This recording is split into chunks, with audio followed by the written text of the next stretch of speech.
Saya bilang, tidak ada gunanya Anda IQ-nya tinggi, tapi pemalas, tidak memiliki disiplin. Yang penting adalah Anda sehat, mau berkorban untuk masa depan yang lebih cerah. Assalamualaikum warahmatullahi wabarakatuh. Halo guys, kalian pasti ingat kan siapa Soleha Yaakob? Dia adalah seorang profesor yang dulu sempat menghebohkan dunia maya tuh dengan klaim-klaim yang luar biasa aneh dan nggak masuk akal. Bahkan banyak sekali orang-orang dari negara sebelah sana yang ngatain saya bla bla bla lah, bla bla bla lah. Nggak terima ketika saya jelasin ini katanya. Lah setidaknya dia punya gelar sekolah tinggi bla bla bla, malah mendiskreditkan saya yang bicara lebih detail dengan data. Nah sekarang apa yang terjadi guys? Setelah ungkapan-ungkapan dia yang mengatakan bahwa orang Melayu kuno itu punya kemampuan bisa terbang, bahkan mengajarkan teknik terbang itu ke Tiongkok, dan menjadikan asal-usul bela diri kungfu. Dia juga menambahkan klaim lain yang gak kalah gencarnya, katanya orang Melayu zaman dulu itu mengajari bangsa Romawi membuat kapal laut, dan biji besi di Kedah itu asalnya jatuh dari meteor luar angkasa. Sumber ilmunya itu entah dari mana, entah kajian apa yang dipakai, sama sekali nggak berdasar ilmu pengetahuan. Nah seru banget. Ternyata berita terbarunya saya baru tahu kalau dia sekarang itu udah dipecat secara mendadak dari jabatannya sebagai profesor di Universitas Islam International Malaysia. Ayo, siapa yang kemarin ngata-ngatain saya? Walaupun saya bukan seorang profesor, setidaknya lu harus menggali dong, cari sumber dong. Kalau ingin belajar, ya memang belajar sejarah itu tidak mudah. Kalian harus mengerti apa yang kalian baca. Oke? Saya banyak buku. Tapi saya nggak mendiskreditkan kalian yang ingin belajar dari internet, nggak mendiskreditkan itu, karena yang namanya ilmu itu bisa dicari di mana saja, asalkan kalian bisa memilah itu masuk akal atau enggak gitu loh. Paham kan guys maksud saya? Coba dipikir logika sendiri. Kalau memang benar apa yang dia sampaikan itu sejarah sesungguhnya, pasti dong dia itu malah dihargai, diangkat tinggi-tinggi sebagai pembuka kebenaran dunia. Tapi nyatanya justru dikeluarkan, dilarang pakai gelar kampus dan jadi bahan bulian. Jadi mana yang lebih baik, saya yang dikatain sebagai babu, atau dia yang dianjung-anjungkan sebagai profesor ternyata dipecat karena fenomena penelitiannya yang kacau. Paham kan maksud saya guys? Saya pengen ketawa ini dulu ya Allah. Ini nyambung banget sama pola pikir yang sering kita temui ya guys. Di satu sisi mau dianggap negara maju dan modern, tapi di sisi lain masih nyaman dengan sejarah buatan sendiri yang nggak teruji. Kontradiksinya itu nyata banget di negara itu. Tapi coba lihatlah dari sisi Indonesia sendiri. Kalian pasti tahu, dan dunia pun mengakui, Indonesia itu adalah peradaban terbesar di Asia Tenggara. Ya bagaimana mungkin bangsa yang besar ini, yang punya sejarah panjang, dan yang punya ilmu pengetahuan luas ini, bisa dilecehkan oleh orang-orang yang bahkan nggak punya peradaban dan sejarah yang jelas. Itu yang bikin kita semua orang Indonesia heran. Kalian heran nggak guys? Dan lucunya, mereka itu selalu debat kusir di kolom komentar, saya nggak nanggepi, males sudah guys. Percuma orang-orang kayak gini tuh. Ya, mereka nggak akan mau belajar. Mereka hanya cuma ingin menunjukkan sisi egonya mereka aja, nggak mau belajar dengan contoh terdekat yang sering diketawain sama mereka tuh jadi bulian di media sosial, seperti inovasi pemadam api berbahan dasar tepung ubi itu atau tapioka itu. Jadi guys, sebenarnya hal ini tuh bukan tiba-tiba muncul saat dibahas sekarang ya. Jauh sebelum pernyataan atau rapat terbaru Pak Prabowo dan jajaran pemerintah serta kepolisian, ternyata itu sudah ada sejak tahun 2018. Dulu ada seorang ilmuwan kita yang bernama Arianto Misel, inovator asal Cirebon yang sudah mengembangkan dan bahkan bekerja sama dengan pihak Jepang. Sayangnya saat itu karya brilian ini kurang dihargai, kurang mendapat perhatian pemerintah waktu itu, atau mungkin kurang promosi lah, sehingga belum berkembang luas seperti sekarang, ya.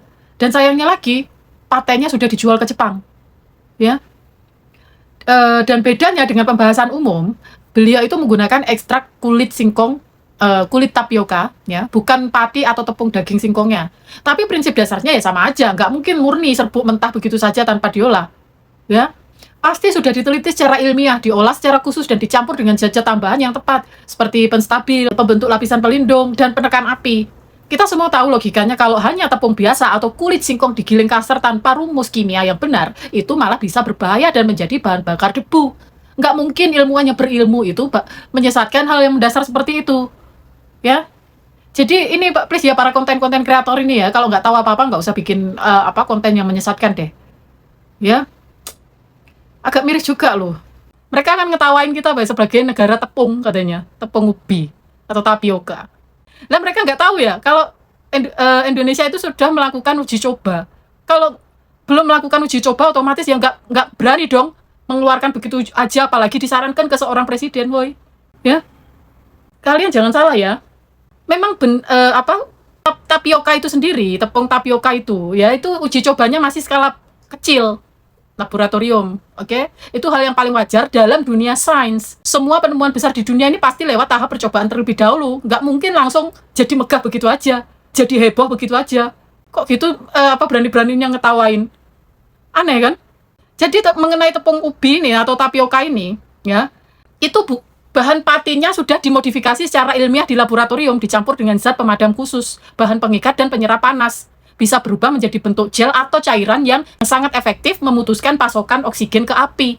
Ini uji coba para ilmuwan loh ya, bukan ngasal. Hasilnya itu udah nyata dan teruji. Itu kalian kalau kalian nggak tahu apa itu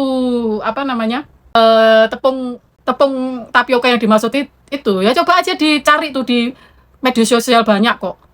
Di dalam uji coba itu masih menggunakan skala kecil ya. Mereka menggunakan tong untuk memadamkan api di situ.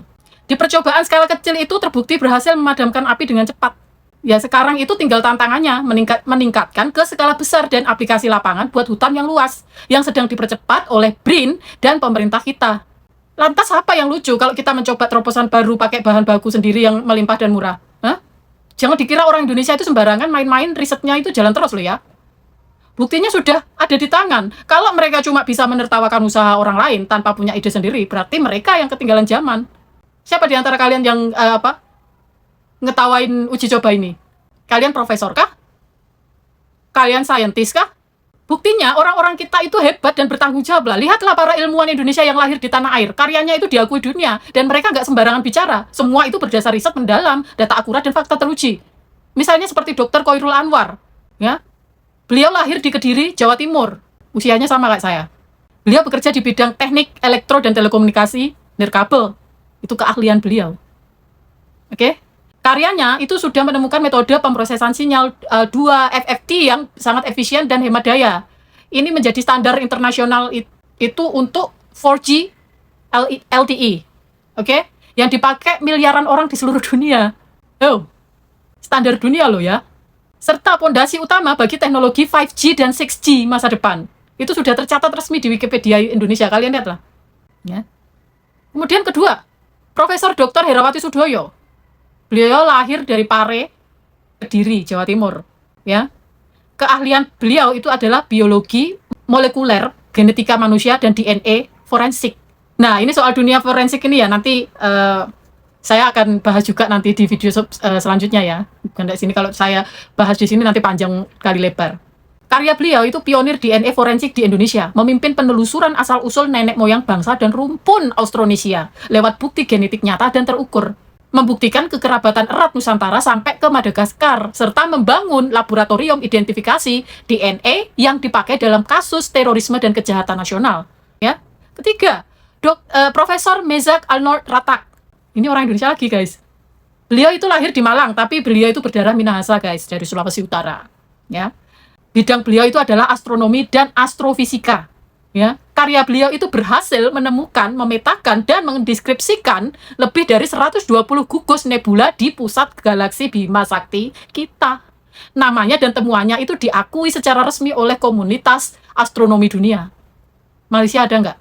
Ya, mereka yang diagung-agungkan kan astronot yang itu numpang di itu namanya satelitnya Rusia kan. Keempat, Profesor Insinyur RM Sudiatmo. Beliau orang Bandung, Jawa Barat. Kayak orang Sunda berarti. Bidang beliau itu adalah teknik sipil dan geoteknik. Ya, karya beliau itu pencipta pondasi cakar ayam. Ya, sistem pondasi revolusioner yang sangat kokoh di tanah lunak atau lembek. Dan teknik ini itu sudah dipatenkan, diterapkan di lebih dari 40 negara di seluruh dunia. Malaysia bisa apa? Kelima, Cokrodar Raka Sukawati. Kalian pasti nggak asing kan sama beliau. Beliau ini adalah beliau orang Bali ya, dari Gianyar. Bidang beliau itu adalah teknik sipil dan konstruksi ya. Beliau itu merupakan penemu sistem Sosrobahu, jalan layang putar. Ya, itu metode membangun jalan layang tinggi tanpa mengganggu lalu lintas padat di bawahnya. Bahkan diadopsi sampai ke Amerika Serikat. Malaysia ada nggak? Keenam, Profesor Dr. Insinyur B.J. Habibie. Lahir di Pare-Pare, Sulawesi Selatan. Beliau orang Sulawesi. Bidang beliau adalah teknik penerbangan dan dirgantara, dan karya beliau itu adalah peneliti teori keretakan pesawat atau crack propagation yang menjadi standar keselamatan dunia penerbangan. Itu memiliki puluhan paten internasional di bidang struktur pesawat terbang, dan saat ini masih dipakai sama dunia. Malaysia ada. Lah kapal kemarin itu yang apa di ghosting sama siapa itu, Norwegia, apa itu yang terjadi? Oke, leave it. Kemudian 7, Dr. Choi Hin Chio itu lahir di Karanganyar, Jawa Tengah. Bidang beliau adalah biologi dan genetika manusia. Karya beliau itu secara definitif membuktikan dan menetapkan secara ilmiah bahwa jumlah kromosom manusia adalah 46. Penemuan ini menjadi dasar seluruh ilmu biologi dan kedokteran modern dunia. Ya. Kemudian 8, Profesor Adi Utarini. Dia lahir di Yogyakarta, ya, orang Yogyakarta. Beliau berkecimpung di bidang kesehatan masyarakat dan epidemiologi. Oke? Karya beliau itu adalah pemimpin penelitian pengendalian demam berdarah yang sangat sukses dan teruji. Masuk dalam daftar 10 tokoh paling berpengaruh di sains dunia versi majalah Nature. Ya? Bukan cuma itu aja, masih ada lagi bukti nyata bahwa kita itu sudah menjadi rujukan bagi negara maju. Sistem bea cukai Indonesia misalkan. Jepang yang dikenal sangat maju, disiplin dan ketat aturannya, datang ke Indonesia khusus untuk mempelajari dan mengadopsi sistem kita karena terbukti lebih efisien, cepat, dan aman. Ini membuktikan kita bukan selalu penerima ilmu, tapi bisa menjadi guru bagi bangsa lain. Ya, Malaysia bisa apa? Bisa apa? Belum kan? Cuma penemu MyCat itu kan, itu yang jadi kebanggaan mereka. Ya nggak masalah, itu kebanggaan. Kita hormati. Very, very nice. Jadi dari sisi yang saya jelaskan ini, saya pengen bertanya sama kalian yang suka meremehkan itu. Pakar apa yang kalian punya yang selevel ini diakui dunia? Indonesia itu besar. Peradaban kita tua dan nyata, sejarah kita teruji oleh data. Kita berani berinovasi, mulai dari tepung ubi sampai ke bintang di langit. Walaupun masih dalam tahap proses, semangat kita itu nyata dan terukur. Orang-orang hebat kita itu lahir di tanah air, tumbuh di Indonesia, dan karyanya dipakai di seluruh dunia. Ya? Sedangkan kalian, apa yang kalian lakukan? Masih sibuk dengan sejarah buatan sendiri, mengaku maju tapi takut maju ke depan karena takut terbukti salah. Jangan tertipu ketawa mereka yang kosong itu ya guys. Kita yang punya fakta, kita yang punya bukti nyata, kita yang punya masa depan yang terang. Teruslah berkarya, teruslah cari kebenaran seperti ilmuwan-ilmuwan kita. Jangan biarkan pandangan sempit orang lain mengecilkan hati kita sedikit pun. Indonesia adalah rumah bagi para penemu dan pemikir hebat dunia. Kalau kalian setuju, jangan lupa tekan tombol like, subscribe saluran ini, dan nyalakan lonceng supaya tidak ketinggalan video-video berikutnya yang sama pentingnya. Dan tolong sebarkan video ini seluas-luasnya, sebanyak-banyaknya ke teman kalian, supaya kita semua, khususnya kita orang Indonesia, bisa sama-sama belajar, sama-sama tahu kebenaran, dan sama-sama bangga dengan kemampuan bangsa kita sendiri. Mari kita terus telusuri fakta nyata, dukung karya anak bangsa, dan biarkan prestasi berbicara. Sampai jumpa di pembahasan selanjutnya. Wassalamualaikum warahmatullahi wabarakatuh. Tanah air, ku tidak lupakan, kan terkenang selama hidupku. Ia Proklamasi kami bangsa Indonesia dengan ini menyatakan kemerdekaan Indonesia.